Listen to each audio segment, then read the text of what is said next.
Hi, guys. It's Sven from Badass Counseling. So we created the Badass Counseling group on Facebook, and it grew to well over 45,000 members. And we kept getting asked by folks for a support group, a growth group that's more intimate, gives more access to me, Sven, if possible. So the Badass Counseling team got together, and they created Community Plus. For a monthly fee that isn't cheap, you get direct access to me 2 times a month where you can submit your questions directly. Monthly drawings for a small group counseling session with me. Monthly drawings for one-on-one counseling sessions with me. Priority Pass access to go to the front of the waiting list for ongoing counseling with me. Priority Pass access to be considered to be counseled by me on the Badass Counseling Show podcast. Direct access to my top 2 selling video courses, Healing the Soul and Unleashing Your Greatness. Interviews with people who've had success in their soul journey, some well-known and some everyday folks like you and me. And a fantastic opportunity to meet and get to know other men and women who take their healing and growth seriously and who do the work. And a social community feed where folks share their challenges, their struggles, and their triumph. And so much more. So go now to badasscounseling.com. Click on the Community Plus sign-up page for premium content and direct access to me and to like-minded people who are committed to healing, growth, and creating a community of support and happiness. From the New York City area, welcome to the Badass Counseling Show, where the master badass himself, Sven Erlandson, takes you deep and gives balm for the soul, baby.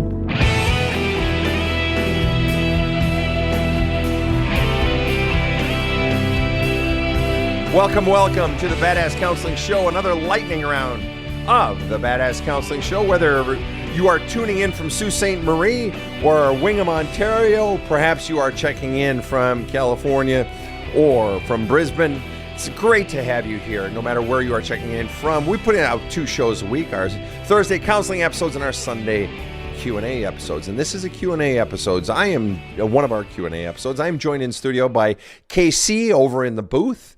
I am your host, Sven Erlandson, and I have Rob the Rocket sitting next to me. Rob, what say ye?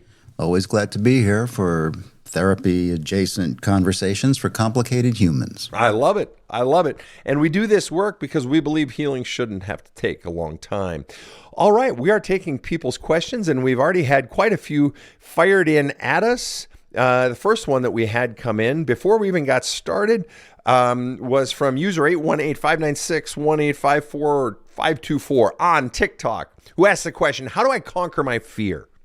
How do I conquer my fear? And the simple answer to that is it ain't simple, but it is hard, but it doesn't have to take a long time. Fundamentally, your fears come from a way long time ago.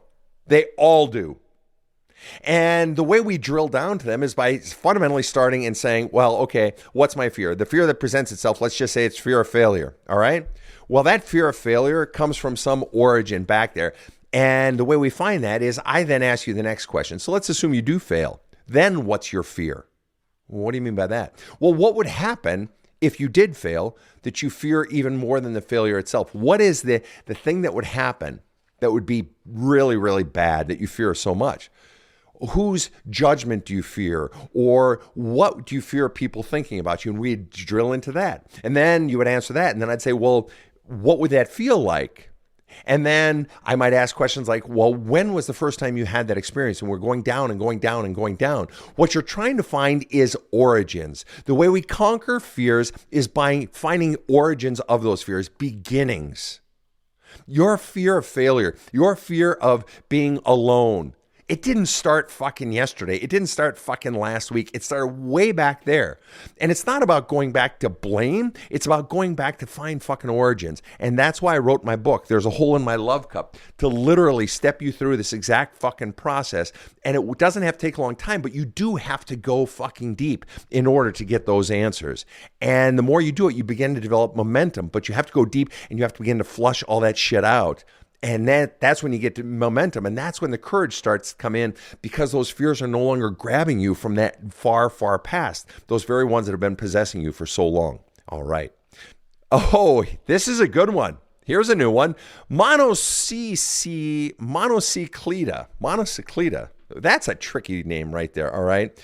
Doesn't exactly roll off the tongue till you actually get it. Monocycleta on TikTok says, what are your thoughts on growing up with 10 plus siblings? Well, I only had 5 siblings, all right? I'm the youngest of 6 kids and 2 parents, and so there were 8 of us in our family. That family, presumably you're talking about your family, would be 10 plus. Now, what does 10 plus mean? It's either 10 or it's 11 or it's 12. In that sort of environment, that could be a wonderful thing, but it's also going to come with its challenges. And one of the single biggest things that affected me in my adult life, and I had 2 profoundly loving parents.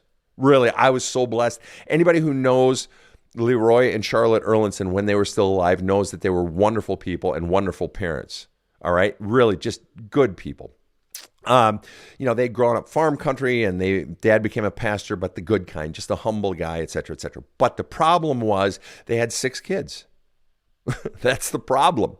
And furthermore, dad hadn't gotten his love cup filled when he was a child. So dad needed a lot of attention, but he wasn't a bad guy. He didn't have pride. He wasn't an asshole. And the problem was there's only so much attention that 2 people can give 6 kids. So each child is always a little bit short on attention. Will you then add 4 or 5 more kids to that? Every kid is going to be short on attention. And it's not even because the parents have ill will. It's not even deliberate. It's just that there's always going to be a shortage. And so in all likelihood, if I were a betting man, if Vegas were giving me odds, I'm going to bet that each of those kids is forever trying to get more love. And each child, every one of us is going through life trying to get our love cup filled. And so any child is simply wanting more love in the form of positive attention. That's sort of my euphemism for love. Positive attention. And so children develop adaptive techniques for getting positive attention. And sometimes those are good techniques, and some of those are ones that hurt other people or even hurt themselves. Some people, I had one sibling who became the funny kid. One became the super smart kid. One became the super good kid. I became the super loud kid. I'll bet you couldn't guess that. And so each of us develops different mechanisms for doing so. And then those become sort of survival techniques because that's how we get love. And then we learn to read people in other situations, teachers, friends, other parents of other friends, what they might like for how we get attention. And then we become reading people and people pleasers. Or maybe we find ourselves stealing love from people, stealing attention. And that's how that same person growing up in that same home might become a narcissist or what I call an extreme taker. And so someone growing up where you're having to fight for attention, or where there are parents who haven't healed their own past, where there's maybe just say 2 kids, but the parents are coming into the parenting with a shortage, with a dearth of love to give, of attention to give, and maybe they're weighed down by rocks in their own love cup or a hole in their own love cup. Now we've got a separate problem. Okay, so your question was, how do I feel about 10 kids? It sounds like a fucking real barrel of monkeys. Having grown up in a family of 6 kids, it was fucking great. But having been the last kid, it was also fucking sad, lonely, and terrible when they were all gone. But I tell you what, one thing that became my very best friend in life was boredom. And boredom has become the very fuel of all of my creativity. So oddly, growing up in a family of 6, I spent a lot of time alone and it ended up becoming my very best friend in so many ways. All right, next question. Balzac23 on TikTok says, what's the best way to start dealing with childhood trauma? Best way to start, honest, if I'm being totally honest with you, just start with the one that's presenting itself to you. If if you have some giant memory that's just fucking killing you right now, start there. Or if that feels too ominous, in one of the opening chapters of my book, one of the first journaling exercises in my book, there's a hole in my love cup, is what's the single biggest trauma from your life? Start journaling there. And I have so many people say, Sven, I read that. That's like chapter 1 or chapter 2, whichever one it is. And they say, I closed the book. I haven't picked the book back up for like 3 fucking months. It's like, I don't want to start with that. I say, okay, we'll start with the smallest one then. Hell, start with last week when you got in that fender bender and the person came out and fucking yelled at you and you were fucking pissed. Start there. Start with anything and just write a journal entry about it, or write that person who fender bendered you a letter. Don't send the letter. and just start flushing right there. But if you want the actual process to step your way through it, that's the purpose of my book, There's a Hole in My Love Cup. Best-selling book. It'll kick your ass, but it will change your life. You just got to bring the courage. All right, next question. And for those of you who are getting the audiobook of this, the audiobook is available at badasscounseling.com. If you get the audiobook, you have to do those journaling questions. You can't skip over them. You can't, they say the journaling questions aren't shit you do in your head, because then you're not actually getting anything out of you. All the shit is still staying in you. If you want, there is a workbook that can go with it that has all the journaling questions, and I actually added more journaling questions for the workbook. That's also available on the website. Everything is there, badasscounseling.com. Here's a question from Bianca over on Facebook. How do I deal with my narcissist father that is turning out to be exactly like my ex? The manipulation, control, and abuse.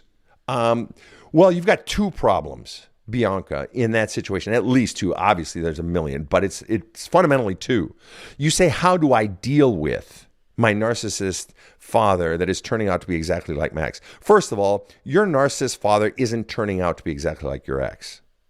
Unless your father is undergoing some massive transformation of character, he's not turning out anything. Your father has always been that. Unless, again, he has undergone some massive transformation of character. He has seen the lot. He has had some Damascene experience, road to Damascus type of experience. This is the person he's always been. No, your ex turned out to be exactly like your father. Okay? It's just that you're not seeing your father until now. Now, if your father is experiencing dementia and turning into that, well, that's a separate thing. Okay. And dealing with, mental health issues in a family, that's a separate thing. But you're realizing that your father's manipulative, controlling, and abusive, and you're saying, how do you deal with it? Well, the question becomes, honestly, and is simply, and you can do whatever you want. I'm not pressing an agenda here, but the question is, why do you want to deal with it? If you have somebody in your life who is manipulating you, controlling you, and abusing you, why do you want to deal with it? You have an ex who treated you that way, and either you kicked your ex out of your life or he kicked you out of his life, but you're no longer with that person. And I have to believe the mere way you state your question, how do I deal with my dad's turning out to be just like my ex. In other words, you're happy to be rid of your ex who was manipulative, controlling, and abusive. You're happy to be rid of him. Why aren't you rid of your father, or at least creating such sufficient boundaries that his manipulation, control, and abuse aren't affecting you? Now, if I were to bet, your response is, well, because he's my dad. As if you have some obligation to endure anybody's manipulation, control, and abuse. And I got some news for you. You don't. But the reason we do that, the reason we eat shit from a parent, especially as we age, and this is like deep shit here, all right? This is what all Work With Me uncovers, and that I do talk about in some of my videos, a lot of my videos, is that you're still wanting something from your father. The simple truth of the matter, Bianca, is that if your dad has been like this the whole time, and he has, if he is now, he has been the whole time. Again, unless he's had some sort of Damascene experience, on massive transformation of character, which I would bet against, highly unlikely. If he's been this way the whole time, that means he has minimized who you are. Who you are doesn't matter. You've gotten the message, you aren't lovable the way you are. You are the problem. Dad's Big Daddy. You're the problem. You need to change you in order to be lovable. You need to earn his love. All right? And so the reason you are still tolerating, still trying to figure out how to deal with dad, is because you are still wanting something from dad. And what you are fundamentally wanting is confirmation of your worth. What you are fundamentally wanting back is the very thing he took from you as a child, and that is your worth, your sense of self, your voice. And you believe that you have to get it from him, and he's the only one that can give it to you. It's like he threw you in a jail cell, and etched into every one of those bars on that jail cell is, you're not lovable, you're not good enough, you don't matter, you're not important, you're not wanted, you're not wantable. And you've been in that jail cell, and you believe you are that he and only he has the golden key, and you've been waiting for him to come with his golden key and let you out. Got news for you. There is no golden key, and there is no jail cell. It was all a lie. There is no chance in heaven or hell that that child was not lovable, wantable, wanted. You may not have been wanted by him, except to meet his needs. So, but you are. There was no chance in hell that that child was not wantable, was not important, didn't matter. Because that would mean that a child could possibly be such. And there's no chance in hell that a child is not lovable, wantable, good enough. right? So you were taught a lie. So all the jail cell is that you've been locked into is a lie, a belief system that was never true to begin with. There was never anything wrong with you, and there still isn't. But you believe you need to hear him say it. You want him to acknowledge the pain that he's caused you. You want him to approve, him to accept you, and he's never gonna fucking do it. You have, however old dad is, let's just randomly say dad is 75 years old. You have a 75-year pattern of behavior from a man that you still hope today's the day that he's gonna see me and say, you are my daughter in whom I'm well pleased. And you are eating all this shit because you believe today's the day, and today is not the day, and nor is tomorrow. In all likelihood, it's never going to happen. So how do you deal with him? You do it by either A, creating far more superior boundaries to any boundaries you have, because obviously it's still affecting you, or you walk away from the relationship because you are under no obligation to eat shit from anybody who treats you this way. He clearly has no interest in an equitable, kind, loving relationship. He has an interest in treating you poorly, manipulating you, controlling you, and abusing you. Get the fuck out of that relationship. Do what you want, but that's just my 2 bits. All right, next question. Caroline on Facebook says, I gave my copy of There's a Hole in My Love Cup to my son. I hope he reads it. I will need to buy me a copy for myself. I've been listening to your show for 3 years. Thank you. Caroline, you're welcome. Caroline, I recommend that you get him started on just some of my videos. When it comes to young people, they tend to bond to my videos. Just send them some of the quick ones. 1 minute, 2 minute videos, send him those, especially from TikTok or whatever platform he tends to spend time on. Go on his platform and my homepage on any of those, Badass Counseling, and start with that. Get him hooked. Just give him little teasers. All right, next question. Bat Crazy on TikTok says, nephew in my care constantly self-sabotages himself. Where do I start to get through, Sven? Help, please. All right. First of all, you're very gracious to take care of a nephew in your care constantly. Second of all, technically you say he self-sabotages. Technically, and this is just a technical point, not a huge deal for your purposes here, but technically nobody self-sabotages. What is sabotaging him is the belief system that he was taught to believe about himself. It's not his authentic self that is sabotaging him. It's what he was conditioned to believe, that he's not good enough and I'm no good and I'm unlovable and I'll fail anyway and I'm no good and I'm such a loser, shit like that. Well, he didn't come out of the womb saying, hey, I fucking suck. All right. That's not his authentic self that's dragging him down. It's all those other messages. So how do you get through to that? How do you start? You start by spending time alone with him, giving him your time, giving him your attention where you're just listening to him. You're not doing most of the talking. You're doing most of the asking questions. Because if I'm asking someone questions, I'm taking an interest in them. Have him teach you something that he's good at. Is he into video games? Have him teach you a video game. I suck at video games. The last video game I think I played was my next door neighbor Hughes's Atari. Back in fucking 8th grade. No lie. That single joystick with the little red fucking button. I think that was it. Or no, Wade had Activision baseball, and we played that in 8th and 9th grade. That was it. Those fucking things now, there's like 47 fucking buttons on there. But I tell you what, if I had somebody I wanted to connect with who had video games, I'd say, hey, get your simplest one, and I need you to teach me. And I would let them be the master and me be the student. All right? Let him excel at something. Win his trust by teaching you. Listen. Let them talk. All right? About anything. Ask questions. Give natural curiosity. Don't try to fix right out of the gate. All right? Give words of encouragement. Take a farmer mentality. My parents both grew up on farms during the Great Depression and World War II. You plant seeds. All right? You're not looking for a harvest right away. All right, you're in planting season. And those seeds take nurturing, and they take care. But you don't start with a harvest, all right? There's not a yield right away. You have to sow first. And it's just going to take time, but your love and your care, and don't try to fix, all right? And one of the simple tools, and Rob stuck this one in my head, is to ask a kid, do you want to be helped, healed, or hugged today? If you got a kid or even an adult or a friend or a lover going through a hard time, just say, and they come to you, they want to talk, or if you go to them and you can tell they're down, hey, I'm here, and do you want to be helped, healed, or hugged? Helped, heard, or hugged, excuse me. There you go. And let them decide, and then do that. All right? And they may not want to be helped, so shut the fuck up. All right? If they want to be heard, just ask natural questions. And you can start with, well, what hurts the most? What's the hardest part right now?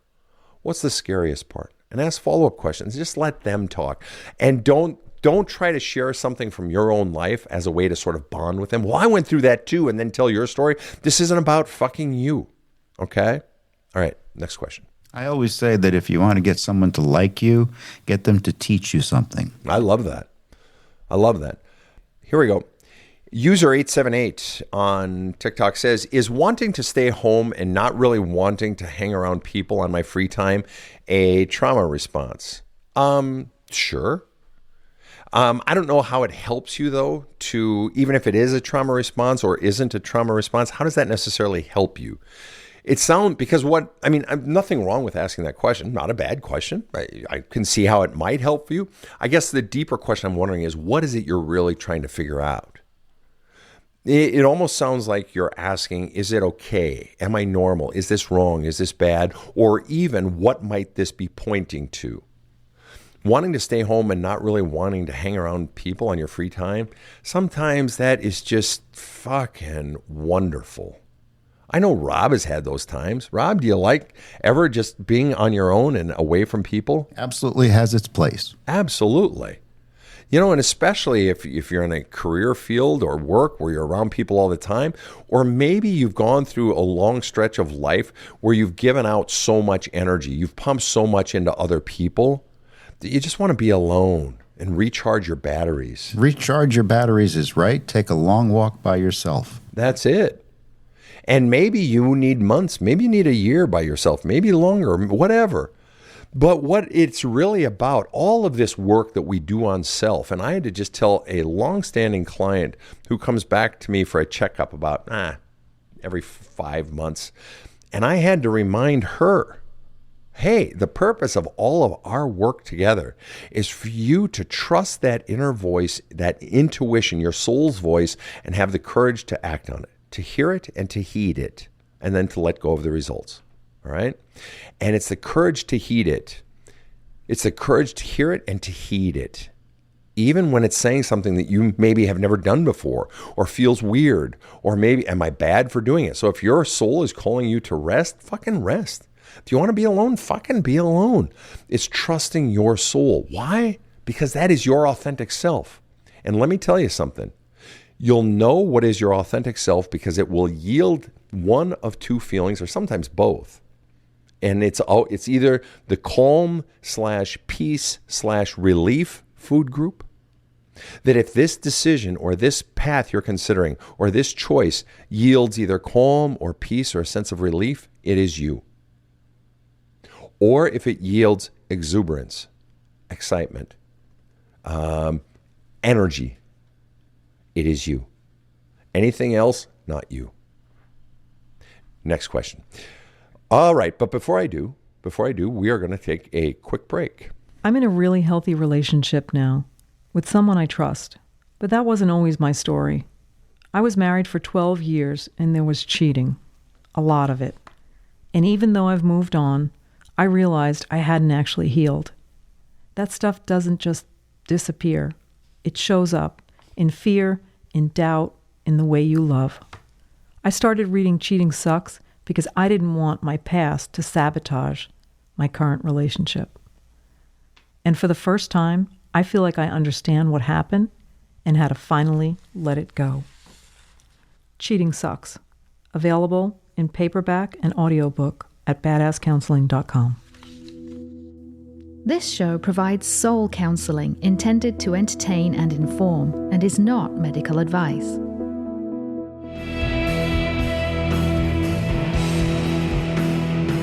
Now, back to the badass.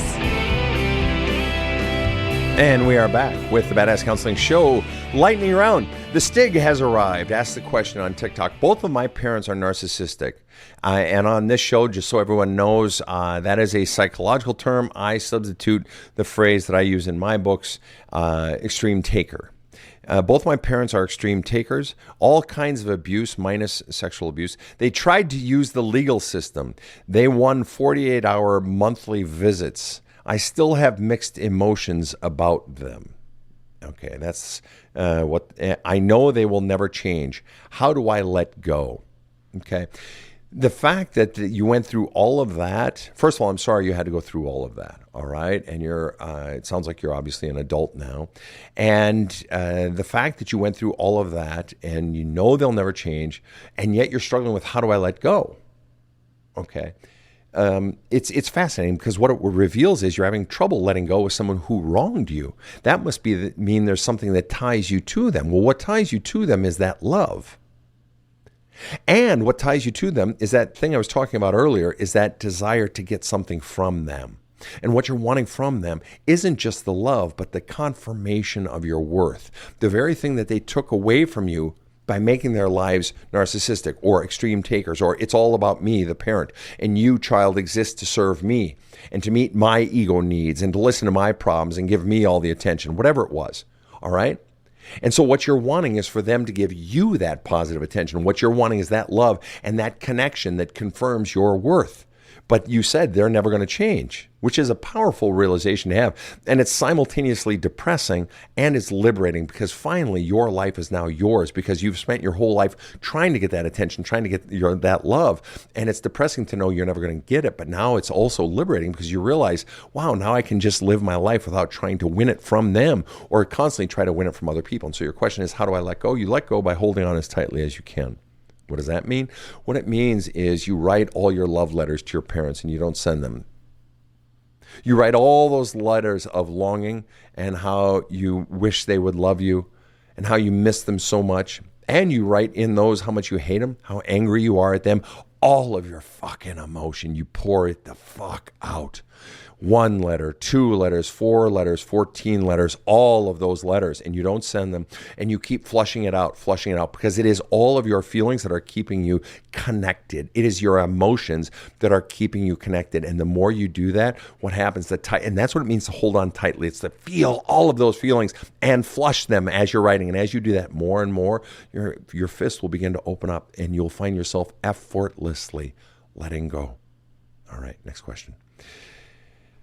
Here we go. Amy Subia asked the question, any tips for talks to come with my kids who are 7 to 17 years old about dating and alone time after separation?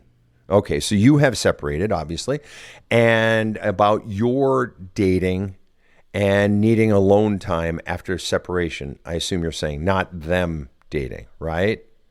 So you want tips for how to basically prepare them for your personal life that's coming up after now this separation. And also, presumably, your ex's dating and so forth that's coming up. And that's where I'm going to run with it. I'm going to assume that's what you mean.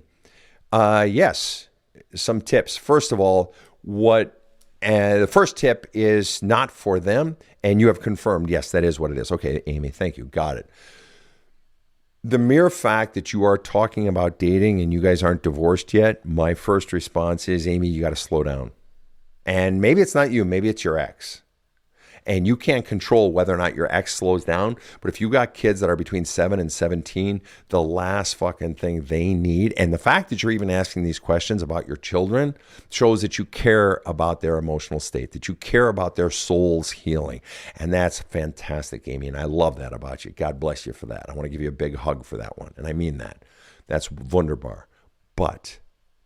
And so you're laying the foundation now. Also great. If you're going through a separation, honestly, I would strongly recommend that you have your kids seeing a therapist, a counselor, someone they can talk to who isn't mom or dad, so that they can develop a relationship of trust of someone they can share their struggles with. Okay. And the fact that you're sort of laying the foundation in them now about something that's going to come later, about your dating or about their father or your ex dating, is great. However, I'm hoping that the idea of talking about dating that's going to come and you spending time alone that's about to come, you wanting time alone is fantastic, okay? But you dating is something I hope you will hold off on or keep separate from them for some time. Why? They just had a bomb dropped on their life. Their life as they know it just exploded. and they need time. And hopefully neither parent will be introducing anyone into their lives for some time. And when I say sometime, I mean at least a year or two. There's no rush. And if you're going into a relationship, or if your spouse, ex, is going into a relationship sooner than a year or two, like serious enough to introduce it to the kids, that indicates to me somebody hasn't done their healing work in all likelihood. There are obviously some possible exceptions. But having those conversations begin with those kids first doing their own healing work with a therapist.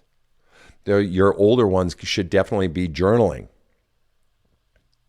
They can be journaling. My mom started me journaling when I was 13, and though they should be allowed to have their journals private.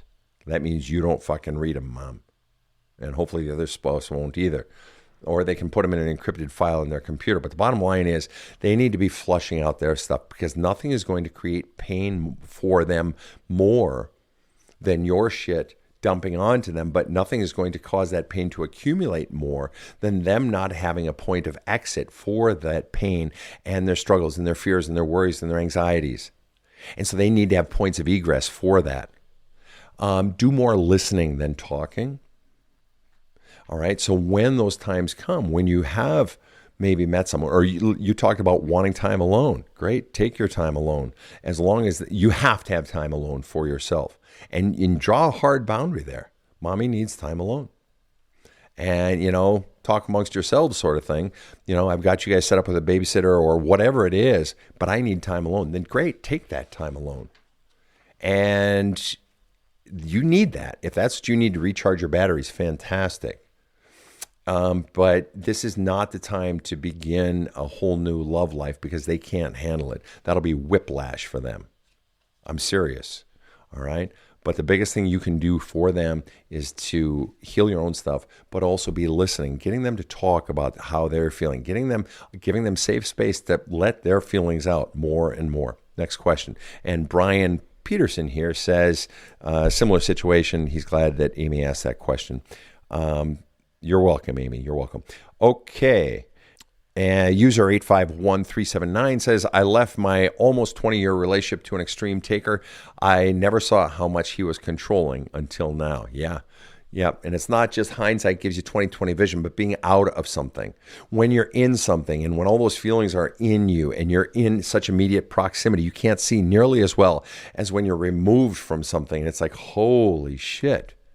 And being removed from it also gives you more power to heal and to accelerate your healing, which is so hard when you're going through the divorce process. It can be so hard to do your own self-healing work. It's still very doable. It's just that you still sort of have, this is one of the things I tell people, when you've begun the work to move your 2 feet from going in the direction of old you to sort of swinging 1 foot around to becoming new you, and you got 1 foot sort of going that direction, but you've still got 1 foot sort of stuck in old you.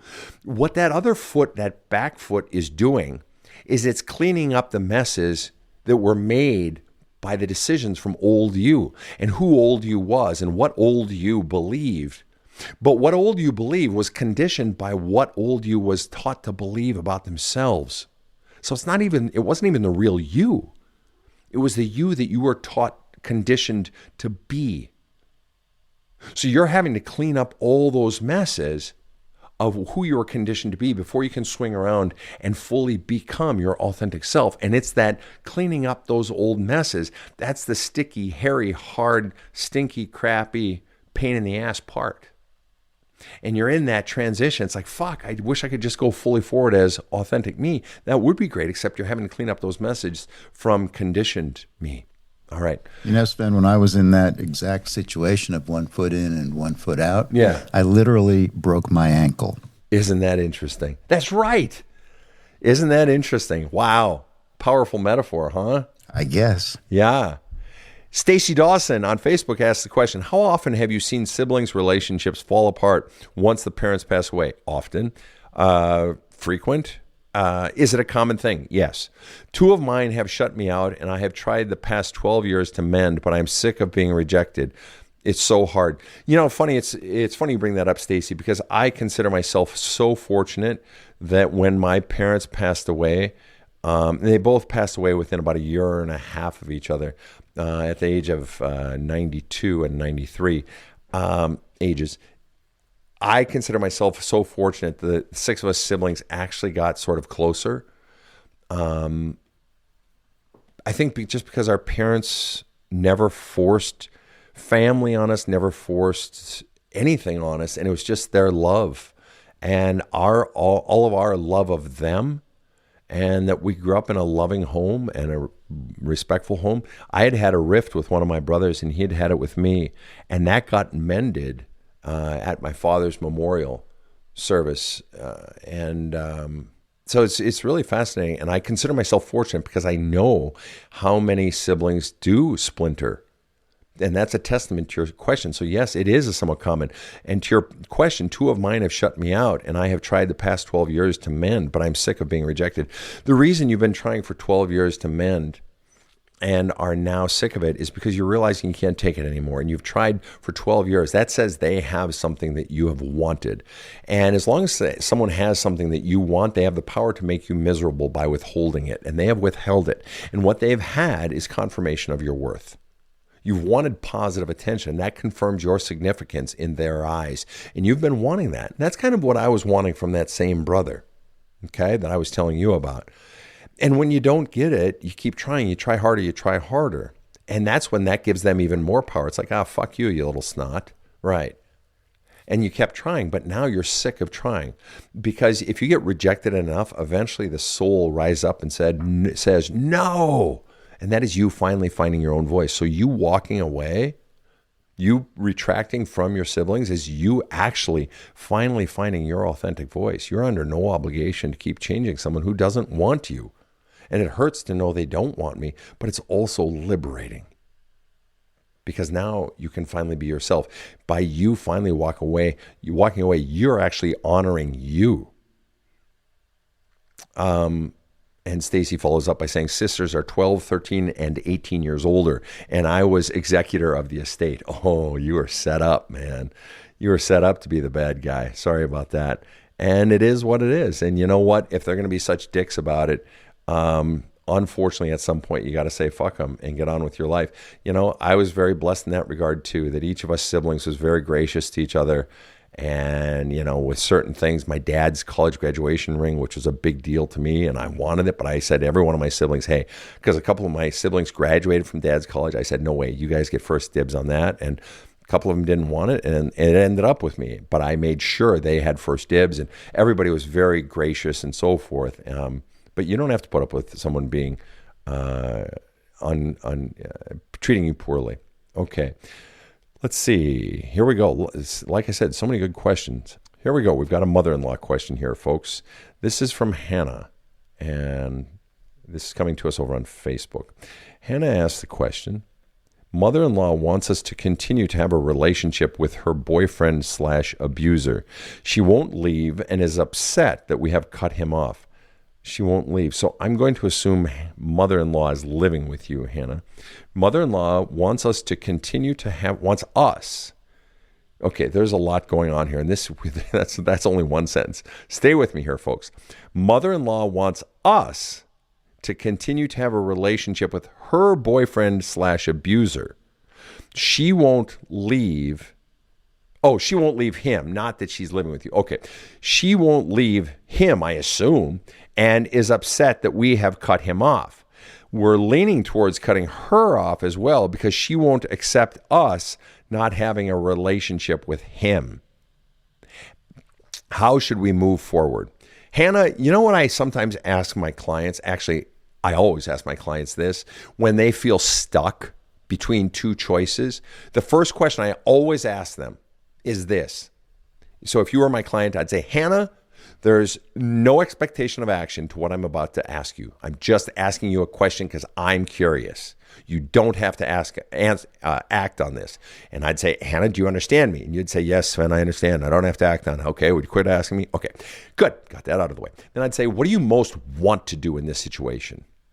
And you'd say, probably say, I want to tell my mother-in-law to go fuck a duck, and I just want to walk away. It's such a pain in the ass, and I don't want to support her in being abused. I want to be there to support her, but she just keeps seeing them. She keeps going back into it. I'm sick of it, and I'm sick of it affecting us. So I want to walk away from her.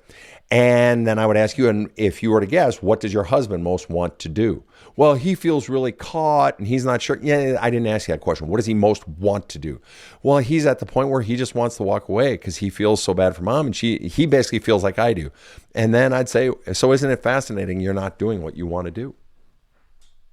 And you don't have to do what you want to do. But the only reason you would do something other than what you want to do is because you hear someone else's voice inside your head. And the only reason we don't do what we want to do in life is because of fear. Hannah, right now you feel some sort of fear in you're not doing what you want to do. I'm betting you feel the fear in the end, her being mad at you guys, her being left to the wolves of the abuser boyfriend, whatever. But in the end, fuck, man, if she's not walking away from an abuser, you can't make someone walk away from an abuser. But you have every right to protect yourselves, especially if you have kids, her grandkids, whatever. And I guess my question to you is simply, what do you want to do? And for what possible reason are you not doing what you want to do? And if there were some like medical reason or something like that, you would have said so. I think you're afraid to walk away because you're afraid probably of backlash or being judged. So your fear of being judged is outweighing what it is you actually want to do with your life. And at what point in your life do you start living authentically? Okay, next question. Mercy, Grace, Justice. Wow, that can't be a person's name. If so, that is one hell of a name. Mercy, Grace, and Justice, all wrapped up right there. 3 virtues. Says, I'm coming to a place of that liberation while stuck in the environment right now. I have decided to get out regardless of how old she is and the guilt, etc. I'll be here, but I can't live with her. She is still as abusive and degrading near daily. Who's she? She won't allow the old conditioning stop to date. Okay, that was a mouthful. Rob, I'm going to read it one more time. Parent, maybe? It's got to be a parent. I'm coming to a place of that liberation, because I was talking about liberation earlier regarding a parent, while stuck in that environment right now, So you're stuck in some sort of environment with your parent, have decided to get out regardless of how old she is. It's got to be a mom. And the guilt that you feel. Okay, so you feel guilt. You feel like you're a bad daughter. By getting out. I'll be here, but I can't live with her. Oh, so you're living with her. Got it. She still is so abusive and degrading near daily. She won't allow the old conditioning to stop to date. Yeah. Mercy, Grace, Justice, I fully support you in getting the fuck out of that. Abuse and degrading near daily.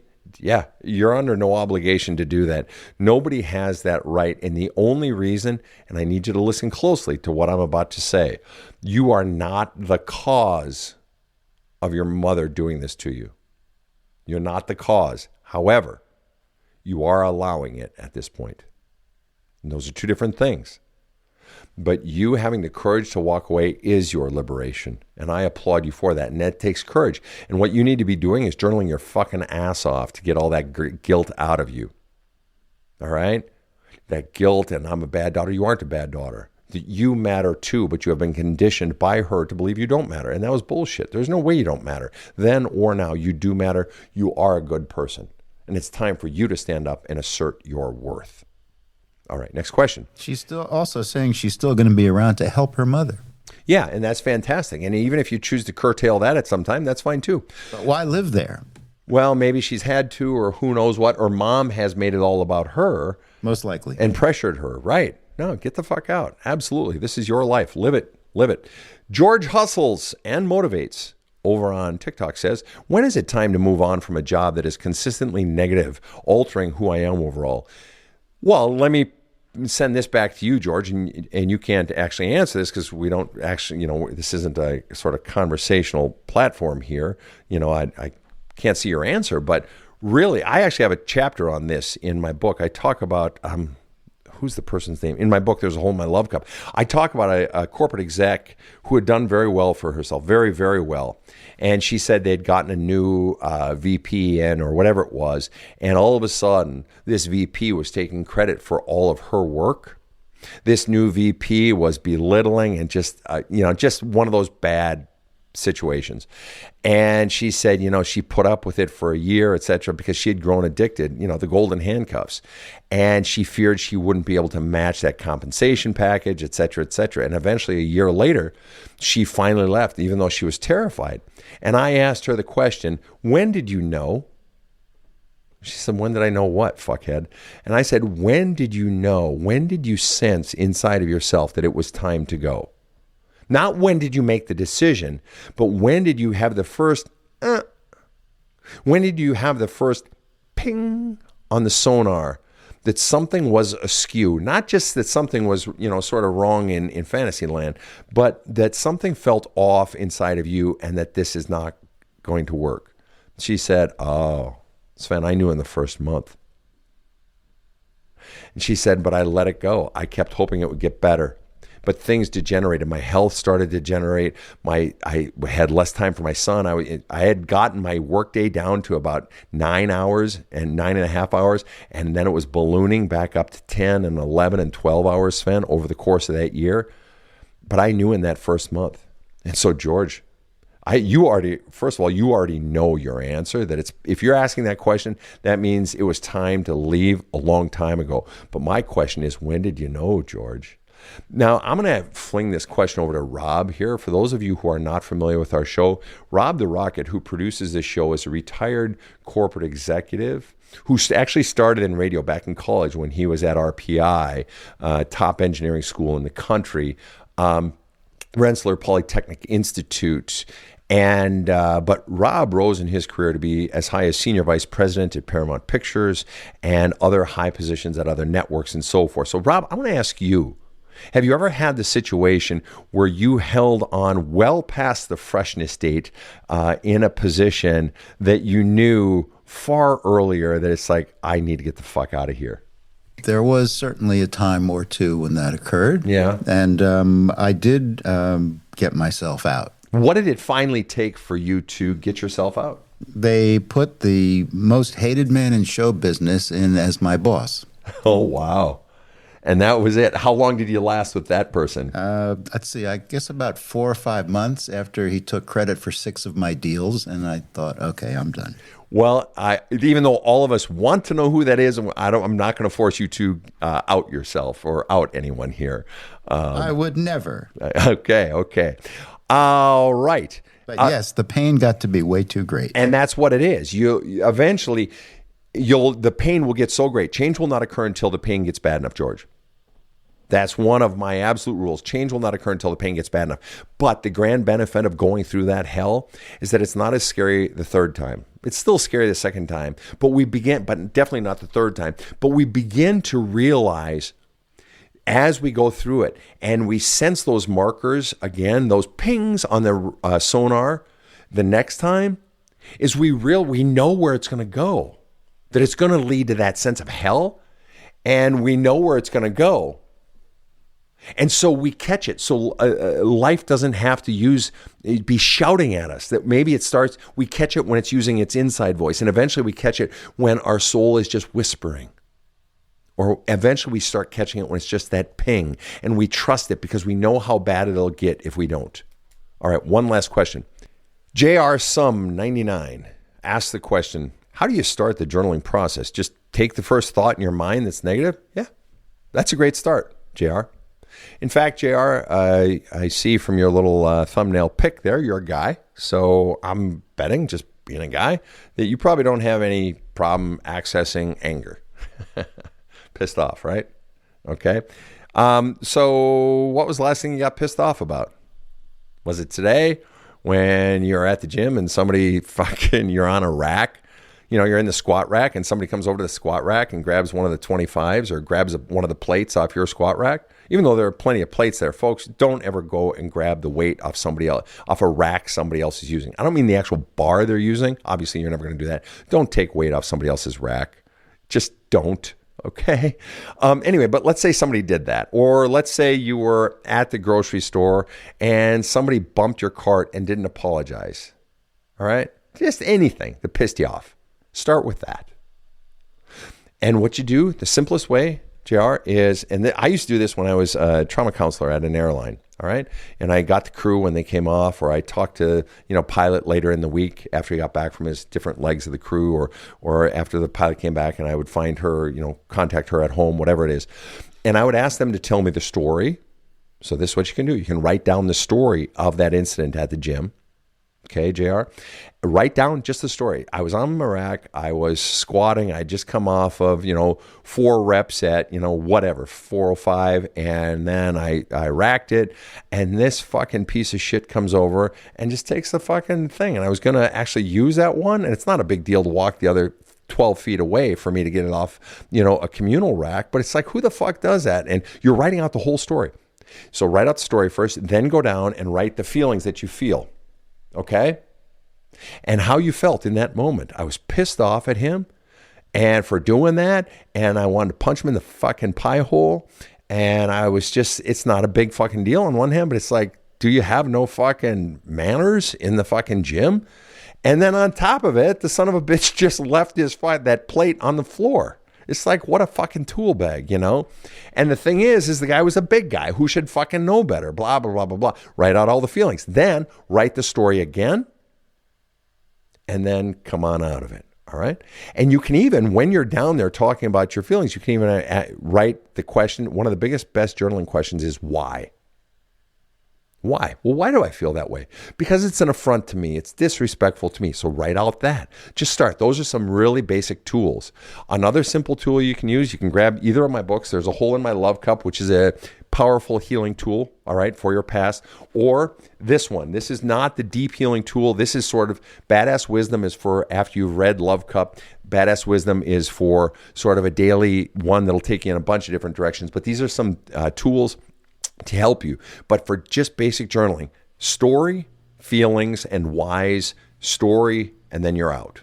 Just start with that and keep using that, and eventually you'll get so good at it that you'll find more questions to ask yourself. And you know what? In all honesty, folks, one more tip.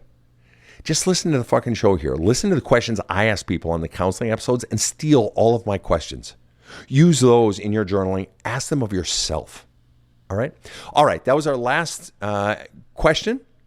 All right. On behalf of everyone who got their questions answered, Rob, any other thoughts? If I see a guy lifting 405, I'm not going to fuck with him. Well, it's not even fuckery if you don't think it's wrong. Some people actually think it's okay to take weight off of any rack. I wouldn't.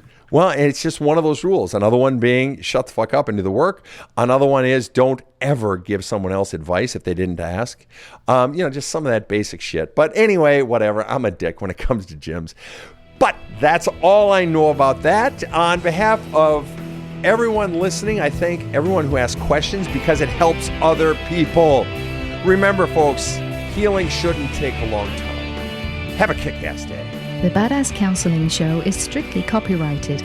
No copies may be made without the express written consent of the Badass Counseling Show, LLC. The Badass Counseling Show is produced by Karen Camparelli and Robert H. Friedman. Executive producer Sven Erlandson. Original music by 2-time Emmy Award-winning composer Trevor Morris. Have a kick-ass day.